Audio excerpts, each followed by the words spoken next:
Hello, everybody. In our Seder of Emor, in the Parshat HaMoadim, the Torah tells us, Daber al b'nei Yisrael, Moshe is commanded to speak to us, V'amarta lehem ki tavo el haaretz, when the Jewish people come into Eretz Yisrael, that God gives to us, Asher ani noten lachem, uktzartem et kitzira, you shall harvest.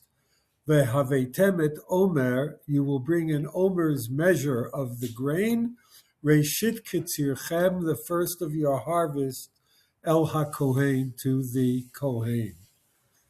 The Gemara in Menachos Daf Ayin Aleph tells us that there is an inherent stira, contradiction, or at least the appearance of same, in this pasuk. Kosav echad omer uktsartem. The pasuk, in other words, the beginning, tells us, Uksartem et ktsira, when you're in the midst of doing your harvesting, take out an omer's measure and bring it to the Kohen. However, later the pasuk says, Vahavetem et omer reshit ktsirchem el hakohen. No, it's the first of your harvest. And Rashi explains the Gemara's notation here is in essence to tell us that while you might have thought that during the harvest bring an omer to the Kohen, no.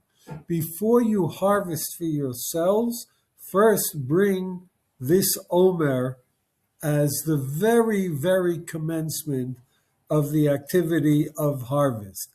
As Rashi puts it, Tehei Rishona Lakatzir. And the Ramban is explicit. Shalot tiktzeru ba'aretz katzir, ad shetiktzeru et ha'omer v'taviu oto. So this is the first thing that you do before you harvest for yourselves. Question that arises is, why is there a prohibition to harvest? I would have understood that perhaps the people could harvest to their heart's content, but before they partake of the harvest and eat of the new crop, they first have to bring the omer. I think that's the aspect that most people are familiar with as they study the law of Chadash.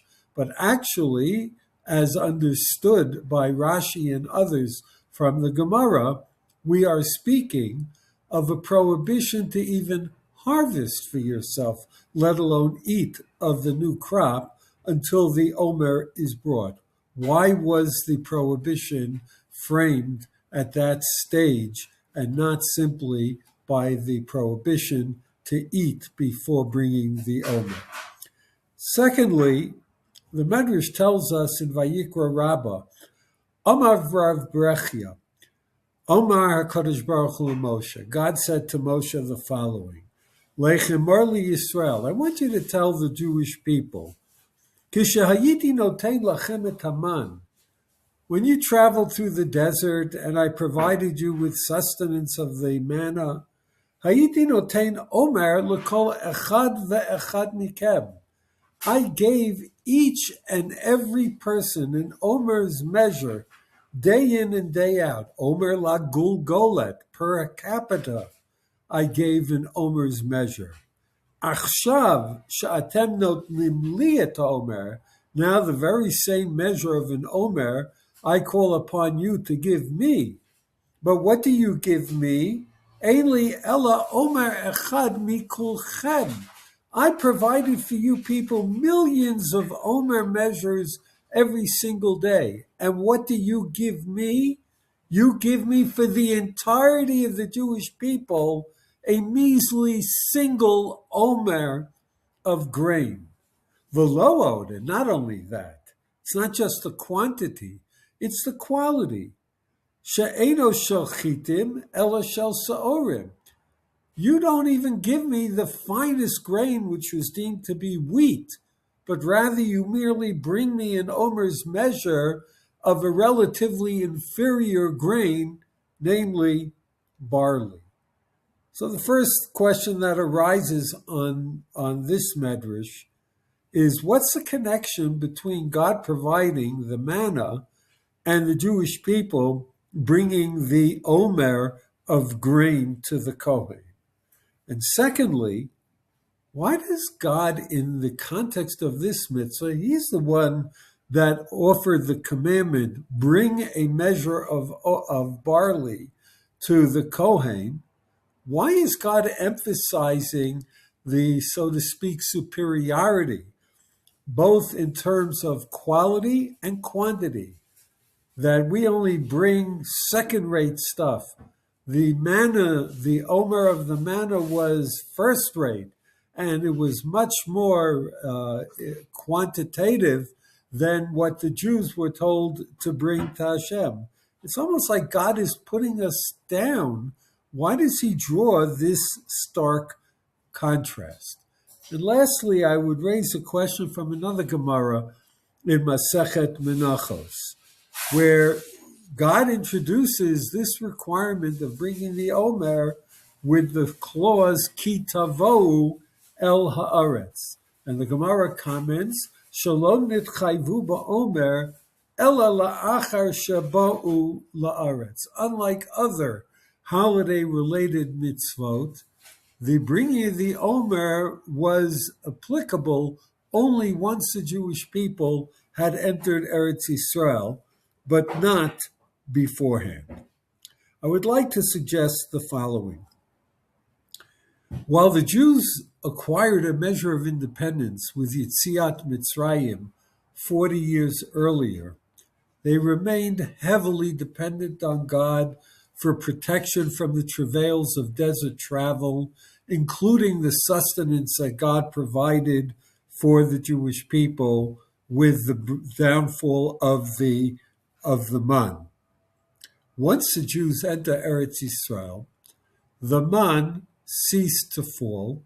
The Jewish people planted and harvested on their own. In a sense, they became far more independent.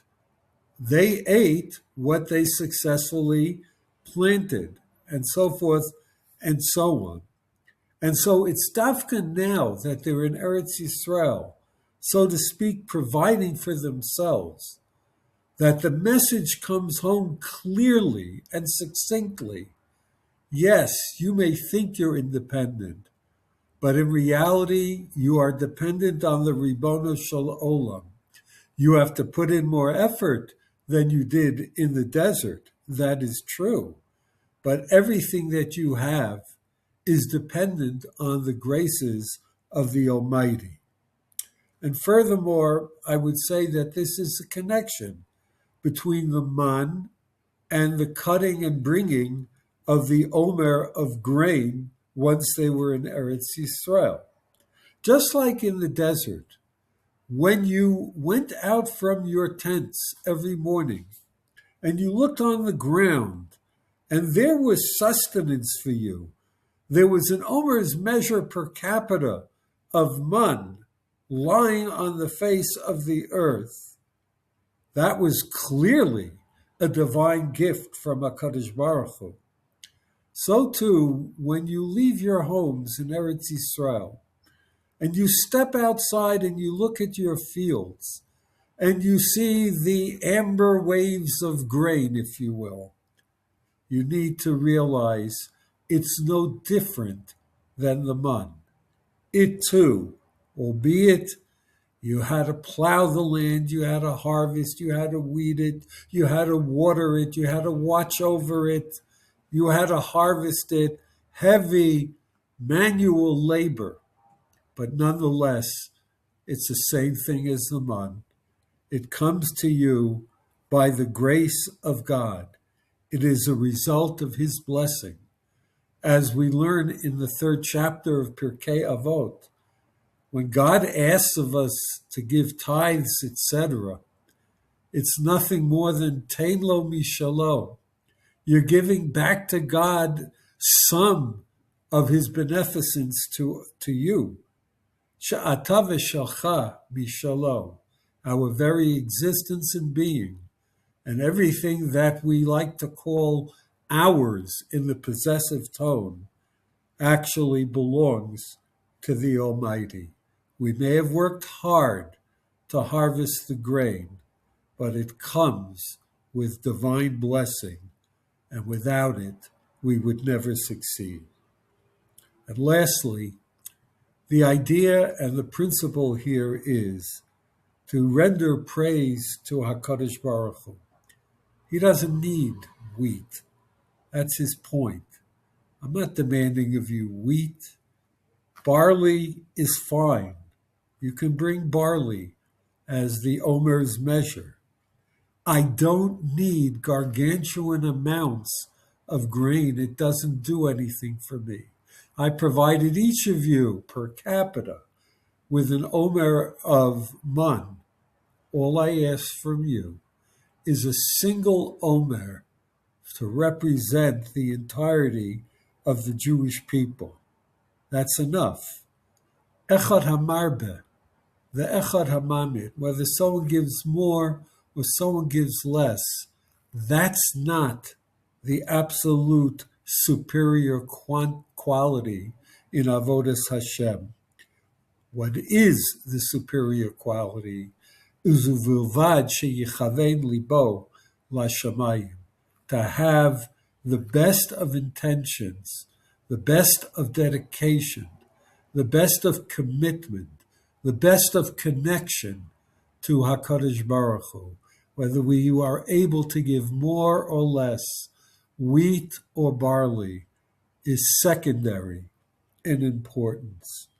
And a number of the Mefarshim point out that this mitzvah of bringing the Omer, the counting of the Omer, this period of time known as the Omer, is but a preparation for Shavuot, because it really sets the tone for Matan Torah. We want to accept God's Torah. What matters the most is the approach, the attitude, and the relationship that we feel towards the Borei Olam. May we continue during this Omer period to improve in this connection to HaKadosh Baruch Hu, so that we are truly worthy in a few weeks' time to reenact our commitment of Kabbalat HaTorah and to thank God Shenatan Lanu et Torato. Shabbat Shalom.